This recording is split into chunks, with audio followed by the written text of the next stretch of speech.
అక్రమ నిర్మాణాలను కూలుస్తూ సంచలనం సృష్టిస్తున్న హైడ్రా మరో కీలక నిర్ణయానికి తెరలేపింది.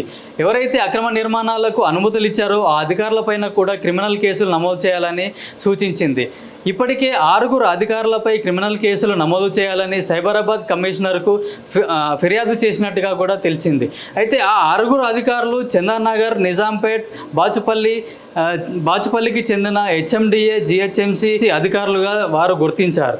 అయితే వీరందరూ కూడా ఎక్కడైతే అక్రమ నిర్మాణాలకు పర్మిషన్లు ఇచ్చారో ఇది అక్రమ నిర్మాణం అని ప్రజలు పలుమార్లు వాళ్ళకు ఫిర్యాదు చేసినా కూడా వాటిపైన ఎలాంటి చర్యలు తీసుకోకుండా తాచారం చేశారు.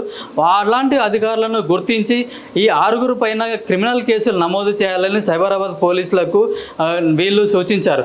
దీంతో కింది స్థాయి నుంచి పై స్థాయి అధికారి వరకు కూడా జిహెచ్ఎంసి, హెచ్ఎండిఏతో పాటు ఇతర విభాగాల అధికారులు కూడా భయపడుతున్నారు. ఎందుకంటే వాళ్ళు ఇచ్చిన పర్మిషన్లకు అక్రమ నిర్మాణం అని ఎక్కడ వీళ్ళు గుర్తించి మాపైన కూడా చర్యలు తీసుకుంటారు, మాపైన కూడా క్రిమినల్ కేసులు ఎక్కడ బుక్ అవుతాయని కూడా వీళ్ళలో ఆందోళన వ్యక్తమవుతుంది.